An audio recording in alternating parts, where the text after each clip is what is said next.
तो आपके बाप दादा ने जो चीज़ झेला है, जब आप पढ़े लिखे, जब आप उसको समझ गए, तो आप भाई उसको छोड़ेंगे कि नहीं छोड़ेंगे? आपको समझ में। और आप बार-बार कह रहे हैं कि 2047 तक अगर विकसित राष्ट्र बनाना है, तो हमें क्या करना पड़ेगा? हिंदू राष्ट्र बनाना पड़ेगा।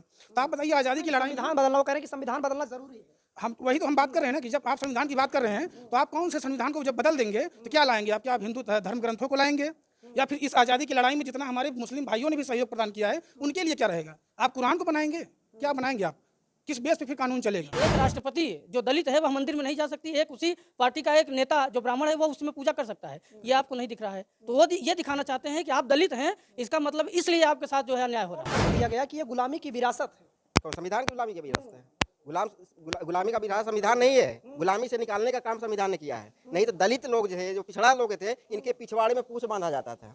वही मनुवादी व्यवस्था को लागू करने के लिए संविधान बदलने का काम करने का ये लोग विचार रख रहे हैं। नहीं, संविधान और विकास से क्या मतलब है? 9 साल हो गया, संविधान कौन सा आया विकास करने में? जो रामचरितमानस में उन्होंने एक और भी चीज़ बताई है कि मारक सोई जाकर सुमन भावा, पंडित सोई जो गाल बजावा। आज की दुनिया में जो जितनी गाल बजा लेगा, ठीक है, वो उतना बड़ा ज्ञानी कहा जाएगा। मिथ्यारंभ दंत रत जोई सा के संत कहा सब कोई। और स्वामी प्रसाद मौर्य जी ने सही बात कहा है कि इस समय जो जितना पाखंड फैला देगा, जितना पाखंडी होगा, वो उतना ही बड़ा संत होगा। संविधान बदलने की सलाह दी। संविधान किसी के बाप की औकात नहीं है संविधान बदली जाएगी। कौन बदल देगा संविधान? कहाँ से बदल देंगे आप संविधान? संविधान जब उनके बाप के में लिखने की ताकत नहीं थी, तो संविधान को बदल कैसे देंगे? संविधान को कहाँ से बदल देंगे? धार्मिक मुद्दों पर इतना शोर कितना सही है? कौन सा धार्मिक मुद्दा? धार्मिक मुद्दा है ही नहीं है कुछ। स्वामी प्रसाद मौर्य जी तर्क की बात करते हैं, तार्किक व्यक्ति हैं। उनका कोई भी जो भी उन्होंने कहा हो, उसमें आप कहीं से भी कुछ गलत बता दीजिए हमको।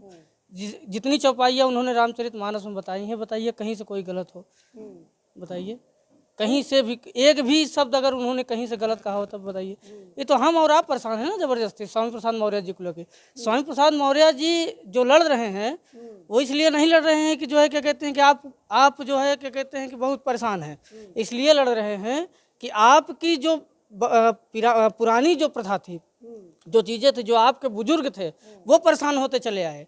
कम से कम अब तो समय है, अब निकलो उससे, अब निकलिए उससे। मानवर कांसीराम साहब के चेले हैं वो। अब मानवर कांसीराम साहब जो रहे हैं ना, वो बहुत ऊंची हस्ती रही हैं। अब जो है क्या कहते हैं समय आ चुका है। बात कही जाती है उन्हें सिर्फ हिंदू धर्म दिखता है, हिंदू धर्म को ही टारगेट। भाई हिंदू धर्म का एक बात बताइए, आप कमरा आपका है, आप सदियों से मकान मालिक ने आपको वहाँ रखा है, कमरा आपका गंदा हुआ है, साहब आप दूसरे के घर जाएंगे करने? आप जिस व्यवस्था में रहेंगे, जिस घर में रहेंगे, उसी को साफ करेंगे ना। जैसे आपका कोई कमरा है, अगर वो गंदा है तो किसको साफ? आप पड़ोसी के घर को साफ करने जाएंगे? बताइए, आप तो अपने कमरे को साफ करेंगे ना। तो आपके बाप दादा ने जो चीज़ झेला है, जब आप पढ़े लिखे, जब आप उसको समझ गए, तो आप भाई उसको छोड़ेंगे कि नहीं छोड़ेंगे? आपको समझ में लोगों की भावना आहत हो रही है, तभी तो एक मौर्य समाज का लड़का उन पर जूता फेंकता है। कौन फेंकता है? अरे तो मौर्य समाज का मत कहिए, वो कुछ समाज के रहे होंगे ना, वो कुशा से पैदा हुए होंगे।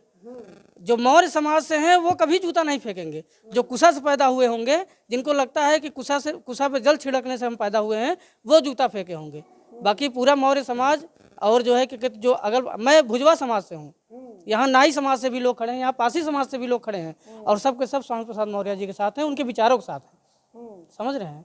और उनकी जो भी चीज़ें, और देखिए जो आप हिंदू धर्म की बात कर रहे हैं, हिंदू धर्म की बात कर रहे हैं, उससे देखिए उनका स्वामी प्रसाद मौर्य जी का हिंदू की आस्था और उससे कोई लेना देना नहीं है। वो सिर्फ अपने लोगों को समझा रहे हैं, ठीक है। उन्होंने जो ब्राह्मण की बात कही या ब्राह्मणवाद की बात कही, उनको ब्राह्मण से क्या लेना देना? उनको ब्राह्मणवाद में वो चीज़ें जो खटकती हैं लोगों को, उन्होंने ये भी तर्क दिया ना कि हमने कहा क्यों कि एक राष्ट्रपति जो दलित है वह मंदिर में नहीं जा सकती, एक उसी पार्टी का एक नेता जो ब्राह्मण है वो उसमें पूजा कर सकता है। ये आपको नहीं दिख रहा है, तो वो ये दिखाना चाहते हैं कि आप दलित हैं, इसका मतलब इसलिए आपके साथ जो है अन्याय हो रहा है। और जो बागेश्वर धाम, ये जो राजू संत महात्मा जितने भी लोग हैं, ठीक है, ये निग्रहानंद वगैरह, जो उनको 10 लाख की जो भी, अब ये पैसा कहाँ से आ रहा है? ये पैसा आम जनता से आ रहा है ना। आम जनता को लूट करके, इसीलिए जो है क्या कहते हैं कि, और जो रामचरितमानस में उन्होंने एक और भी चीज़ बताई है कि मारक सोई जाकर सुमन भावा, पंडित सोई जो गाल बजावा। आज की दुनिया में जो जितनी गाल बजा लेगा, ठीक है, वो उतना बड़ा ज्ञानी कहा जाएगा। मिथ्यारंभ दंत रत जोई सा के संत कहा सब कोई। और स्वामी प्रसाद मौर्य जी ने सही बात कहा है कि इस समय जो जितना पाखंड फैला देगा, जितना पाखंडी होगा, वो उतना ही बड़ा संत होगा। जैसे स्वामी प्रसाद मौर्य का सारा ज्ञान अभी निकल रहा है बीजेपी से, निकल नहीं, बीजेपी से तब उसके पहले जहाँ भी रहे वो बसपा में रहे, तब भी उन्होंने दहाड़ा है, ठीक है। उसके बाद जो है क्या कहते हैं कि जब बीजेपी में रहे हैं, तब भी देखिए, एक बात जान लीजिए कि व्यक्ति कहीं भी रहेगा, व्यक्ति मर सकता है, व्यक्ति की विचारधारा कभी नहीं मर सकती। और व्यक्ति की, और स्वामी प्रसाद मौर्य जी की जो विचारधारा है वह अटल है और अटल ही रहेगी। ठीक है, वो कहीं भी रहेंगे, वो दहाड़ते रहेंगे। और वो हम एक नहीं 110% स्वामी प्रसाद मौर्य जी के साथ हैं, उनके विचारों के साथ हैं। ये जो संविधान बदलने की सलाह दी जाए, संविधान किसी के बाप की औकात नहीं है, संविधान बदली जाएगी। कौन बदल देगा संविधान? कहाँ से बदल देंगे आप संविधान? संविधान जब उनके बाप के में लिखने की ताकत नहीं थी तो संविधान को बदल कैसे देंगे? संविधान को कहाँ से बदल देंगे? जब आप एक छोटी सी सरकार ने जो चाहा वो किया, नया पार्लियामेंट बनाया। हाँ, तो पार्लियामेंट बन गया है ना, तो बनने दीजिए, उसका भी लाभ लीजिए, आप भी लीजिए, हम भी लेंगे। ठीक है, जब हम समय आएगा। अभी हमारा सवाल ये है कि उन्होंने जो चाहा वो किया, क्या तो संविधान क्यों नहीं बदल सकते? तो संविधान ऐसे थोड़ी ना कैसे बदल जाएंगे आप संविधान? संविधान को बदलने का देखिए, किसी भी चीज़ को देखिए, जो भी चीज़ें हैं, ठीक है, देखिए संविधान हमारी आस्था नहीं है, बल्कि संविधान हमारा हथियार है। ठीक है, हम संविधान को इसलिए नहीं बचा रहे हैं कि संविधान जो है क्या कहते हैं, हम उसकी पूजा करते हैं। संविधान की इसलिए हम लोग उसको बचाने का प्रयास करेंगे क्योंकि उसी से हमारी रोजी रोटी चल रही है, उसी से हमारे सारे शौक हैं, उसी से हमारी मानवता बची है। और उसी के नाते हम आज जितना बोल रहे हैं, कोई भी हो, चाहे स्वामी प्रसाद मौर्य हो, चाहे आम जनता हो, जो बोल रहे हैं वो संविधान की बदौलत कहा जा रहा है कि जो तो पुराने अच्छा, जो गोरे अंग्रेज छोड़कर चले गए, उसी की हम डेंटिंग पेंटिंग करके नया संविधान। हाँ, तो गोरे अंग्रेज जो छोड़ के चले गए हैं वही सारी चीजें हैं। ठीक है, तो ये भी बता दिया जाए कि लिखित संविधान केवल मेरा नाम आदर्श मौर्य है, और भारतीय संविधान जो है लिखित संविधान है। और आप जिस गोरों की बात कर रहे हैं, आप उनकी संविधान की बात कर रहे हैं, हम नहीं कर रहे हैं, बस हम तो उनकी बात। जिन लोगों ने भी किया हो उन्हें मैं यह अवगत कराना चाहता हूँ कि इंग्लैंड की लिखित संविधान नहीं है। आप जो बार बार कह रहे हैं संविधान बदली जा सकती है, वो बदल सकते हैं क्योंकि उनके यहाँ कोई भी लिखित संविधान नहीं है और हमारे यहाँ लिखित संविधान है। इनके प्रारूपों को बदलने के लिए एक नियमावली है, और जब कोई कमियां दिखती हैं समय समय पर पार्लियामेंट के लोग जो है उसमें संशोधन करके बदलते हैं। ये नहीं है संविधान। क्या है संविधान? किसी एक धर्म के लिए तो है नहीं। और अभी आपने थोड़ी देर पहले कहा, या फिर आप जिनकी भी बात लेके यहाँ आए हैं कि अल्पसंख्यक जनसंख्या जो है, चर्चा कर रहे हैं जो मुद्दे हैं, बस किसी की बात लेकर आपने कहा कि बहुल संख्या जो है हिंदू है। ठीक, तो जब भारतीय संविधान में हिंदू, आप पढ़िएगा, हिंदू के कोष्ठक में जो है आप बौद्ध धर्म, जैन धर्म, सिख धर्म ला दिए। ठीक, और इसी भारतीय पूरे प्रारूप में आप देखते होंगे कबीर जी के भी अनुयायी हैं, जय गुरुदेव जैसे छोटे छोटे संप्रदाय हैं, तमाम संप्रदाय हैं। इन संप्रदायों की बनने की जरूरत क्या पड़ी?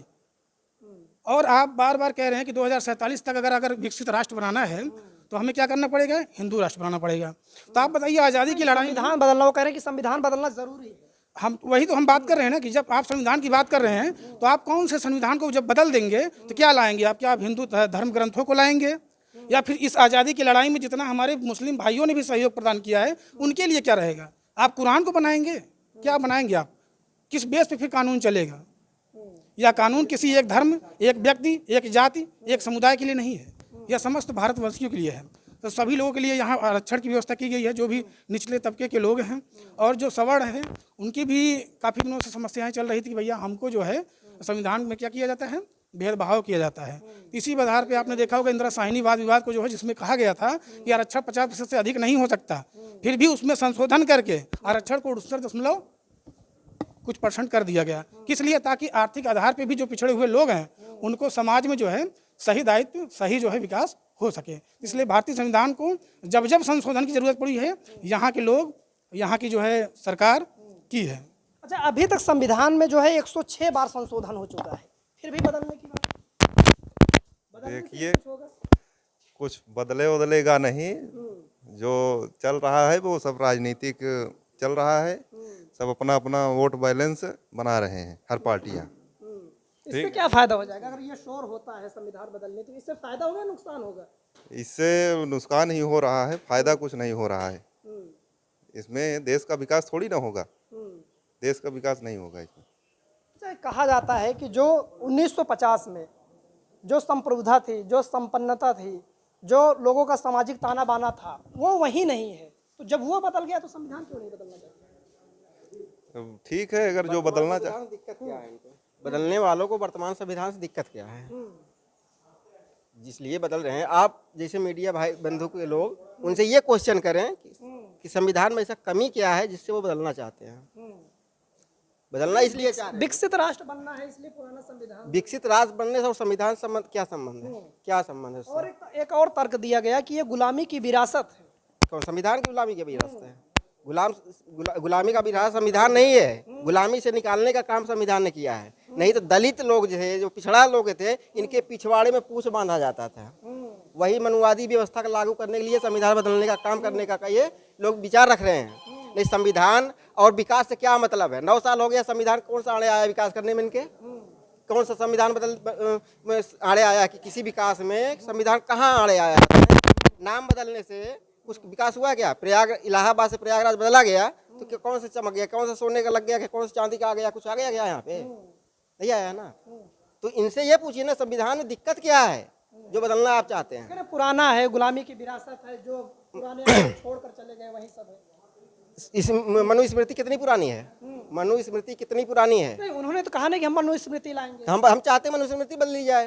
हम चाहते हैं जो अधिकार मनुस्मृति में सवर्णों को है वही अधिकार पिछड़ों को दिया जाए, दलितों को दिया जाए। मनुस्मृति में जो अधिकार है बदले ना वो। मनोज झा जी हैं, वो कह रहे हैं कि ये जो संविधान पर जो चर्चा हो रही है। कौन क्या करा? मनोज झा जी जेडीयू के सांसद हैं, आप जानते होंगे, आरजेडी के। वो कह रहे हैं कि ये बुलवाया गया है। तो आपको भी लगता है बोला गया है, बुलवाया गया है? मनोज झा जी जो कह रहे हैं कि संविधान बदलने की बात जो है ये बुलवाया गया है। हाँ, तो ये तो सच्चाई है कि बीजेपी के जो लोग हैं या प्रधानमंत्री जी हैं, ये हमारे देश की जनता का हर समय टेम्परेचर नापते रहते हैं, थर्मामीटर लगा करके, लोगों से बुलवा करके कि देखिए कितना ये इस देश के लोग कितने एक्टिव हैं, कितने निगेटिव हैं, कितने मतलब जानकार हो गए, कितने नहीं हैं। तो ये थर्मामीटर लगाने का काम करते हैं। तो ये अपने लोगों से, अपने सचिव से उन्होंने कहा कि आप बोलो, उसका रिएक्शन कितना होता है। तो उस रिएक्शन को देश के लोगों ने दिखा दिया, तो उनकी बोलती बंद हो गई। उनका जो टेम्परेचर हाई में जाने वाला था वो लो में चला गया। तो टेम्परेचर में क्या निकला? लो में चला गया। लो में चला गया। उनकी बोलतियां बंद हो गई। तो उन्होंने फिर बाद में कहा भाई हमारा व्यक्तिगत विचार है। शोर हुआ, उन्होंने बोला, हो गया। नहीं, उन्होंने बोला है और उनके लोगों ने भी बोला कि उनके व्यक्तिगत विचार हैं।